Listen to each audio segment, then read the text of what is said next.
WrestleMania VI took place in 1990, which would make me 9 years old. When I watch WrestleMania VI, this is a WrestleMania that was really trotted out as being one of the best WrestleManias last year after WrestleMania 30 with the Ultimate Warrior going into the WWE Hall of Fame at WrestleMania 30. He had his tragic passing, and this was one of the things that they kept putting up for you to watch on the live stream, to sort of remember Ultimate Warrior at his highest peak of his career, winning the championship from Hulk Hogan, and it's what you remember. I mean, it's Hogan versus the Ultimate Warrior, the Ultimate Challenge. It's on the poster. It's the biggest match that's on this card. When I looked at this card up, I couldn't believe the fact that they hosted 14 matches on the main card, including one dark match, making 15 matches that they saw that night in Toronto. This was the first WrestleMania that was held outside of the United States, them crossing the border and going to the new Sky Dome. This was supposed to be like the state-of-the-art new domed stadium. It was the big deal back in the day that it had a retractable roof that would open and close. It just blew my mind. Around this time, I think the Blue Jays were starting to become contenders, so they were on television, and every time they showed a game from the Sky Dome, or I saw it in pictures, it was a must-see event. So actually WWF going there to host a WrestleMania was a big deal. The next time I would probably see something big out of this was when the Blue Jays would go on for the World Series. I believe that would be 1992 and 93 is when they were at their peak. Of course, beating the Braves and the Phillies. Everybody remembers Joe Carter and Mitch Williams. I believe that was it. It had to be in Toronto. But really, really good stuff. Everybody knows the build-up to Hogan versus Warrior would be at the Royal Rumble 1990. Warrior and Hogan came down to each other. It's one of my favorite Royal Rumble spots of all time. Out of all the matches that they've ever done at the Royal Rumble, having Hogan and Warrior bump into each other, and Warrior's beating his chest and Hogan's looking at him. He can't tell if the Ultimate Warrior has a stronger force than Hulkamania. And these guys, basically they lock up and then they hit the ropes. They're running back and forth, side to side, crossing, and everybody's just waiting for them to hit each other. And these guys really do nothing. And the crowd is just going crazy. It's a feeling that if you saw this as a kid and you watch this, the world stops spinning. And you just sit there and you just watch this. And from there, Hogan would challenge Warrior, and then Jack Tunney would step in and make the match, which would be the Ultimate Challenge, the WWF Championship going up against the Intercontinental Championship, and both belts were going to be on the line. Looking back at this match, how did I not know that Hogan was going to lose? I feel like such a goof to the fact that I thought Hogan was actually going to beat Warrior. What was Hogan going to do with the Intercontinental Championship? I have no clue. I remember telling my friends basically a lie.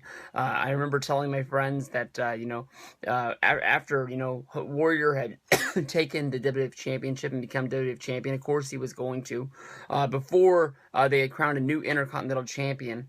I remember telling my friends some stupid story about Jack Tunney offered Hulk Hogan the Intercontinental Championship, and he turned it down because if he wasn't going to be the main champion of the company, he didn't want to be champion at all. And how funny was I? I didn't know about any of the backstage politics or anything like that, but that's Hulk Hogan to a T.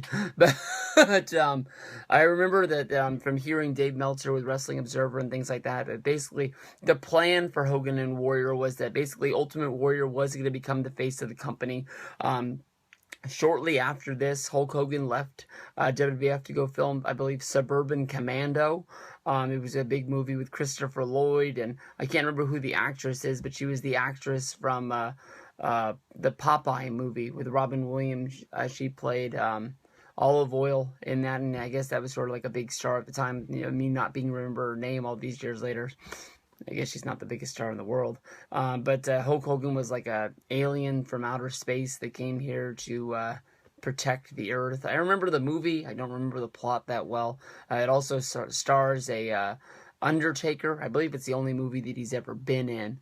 But he looked straight out of his WWF at the time. He's got the beard and the white face pretty much. I think he plays another alien that chokes Hulk Hogan in an elevator. But, he would come back at SummerSlam to fight the Earthquake in a big main event match there as Ultimate Warrior fought against ravishing Rick Rude. For there we go to the Ultimate Warrior and Hulk Hogan coming out. I believe it's Gorilla Monsoon on commentary with, you can cut the tension with a knife. Just, how big this was, as they were coming to the ring, they interviewed fans that were piling around, buying their hot dogs, buying their nachos, their sodas and their beers before the match, asking who they thought was going to win this. And it honestly was 50-50. Some people really thought that Hogan was going to pull it out because we'd been to WrestleManias the year before, minus WrestleMania 4, when Hogan lost in the tournament to Andre the Giant by double DQ.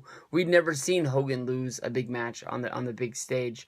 The Ultimate Warrior was the guy that had been in the company for a short time. He had run through a lot of guys, and people were really, getting behind him. But how many times had they built up a big guy and Hogan just beat him, and they just move on to the next guy? So, it was 50-50 in the match. You can say the Ultimate Warrior gets blown up in it, but I don't know. Honestly, when I watched this match, Hogan and Warrior put on a damn good wrestling match, and I'd still watch this like I was a little kid back in the day. It the first time I saw this match, I knew that Warrior had won because basically they had rebranded all of the shows that, it wasn't the new generation like it was with Bret Hart starting it over, but I remember the first episode of WWF Superstars, which came on the next weekend, it had a brand new opening with Ultimate Warrior holding the belt, so I knew that Warrior had beat Hogan, but I still, when I watched that VHS, I wanted to believe maybe they were wrong, and maybe Hogan found a way to pull it out, but Warrior wins the belt, and then you can go and you can talk about what happened after the match, with